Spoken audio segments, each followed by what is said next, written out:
Okay, with all due respect, enough is enough. As great of a guy Marcus Rashford seems like he is, I just think an in-depth discussion detailing the duration of his diabolically dreadful and dire displays dragging from the dark days of Oli to the dawn of the day of this diligent didactic Dutch dictator is desperately long overdue. And I hope you agree. So there seems to be a few United fans surprised about how awful Rashford was against Brighton. Like, how and why is our Rashi not back?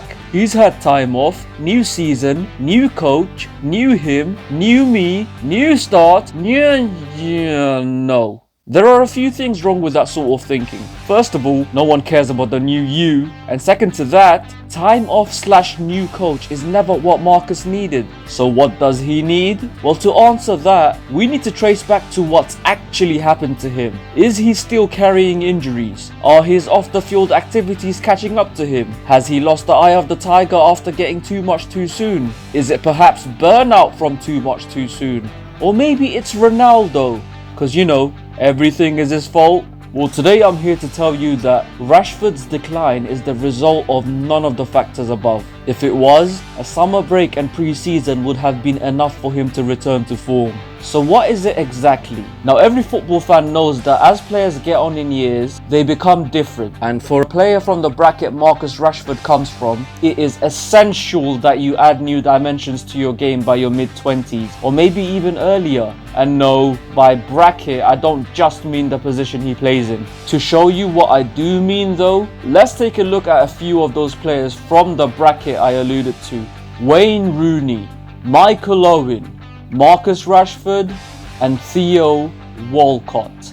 All began at the highest level very young, all shone while still very young, but unfortunately all were injury prone, all experienced a noticeable dip in and around their mid-20s. And as a result of two crucial factors we will address, each have had different levels of success with their evolution / adaptation. For example, in the 09-10 season, due to departures in United's squad, Wayne Rooney, who was around the age Marcus is now, had to play as the main centre forward. In order to do so, as well as a result of 3 broken foots in the past 4 years affecting his natural explosive game, he was taken to one side and was not only coached, keyword, coached on how to play with his back to goal, but also took it upon himself to improve his heading by staying back for hours after training. When Michael Owen began losing his pace due to his dodgy hamstrings, he began to come short, involve himself more in the link-up play, and improve his positioning. And though he wasn't as successful in his evolution as Rooney was, he still managed an underrated season at Real Madrid as well as 2 further major tournaments with England.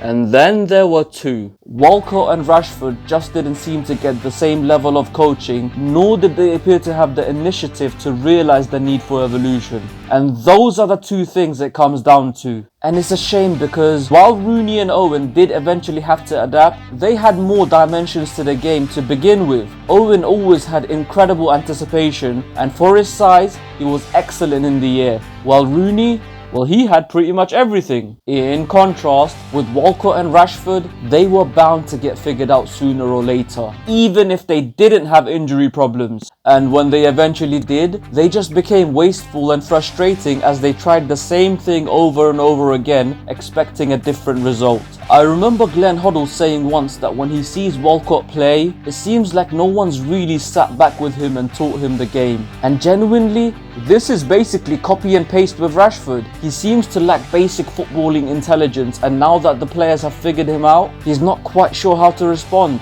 And due to this, he's not getting the success he's previously had. And due to this, he's losing his confidence, which makes his success ratio even worse, which makes his confidence even worse, which makes his success ratio even worse, which makes his confidence even worse, and so on and so forth. And the saddest part of all this is going to be very difficult for him to get back to the level he was on 4 years ago, and virtually impossible to do so by playing his old game. And that's even if Erik ten Hag is somehow the second coming of Pep Guardiola. He still won't be able to develop Rashford's game in 1 season, which is why I'm calling it now. Rashford this season is going to have a not too dissimilar campaign to the last one.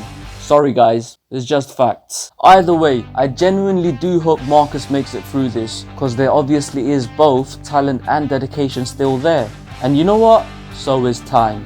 Just hope it's used well. And that is that. Agree or disagree beats indifference. Once again, don't forget to like, comment and share. And of course, subscribe. Till next time, keep rolling.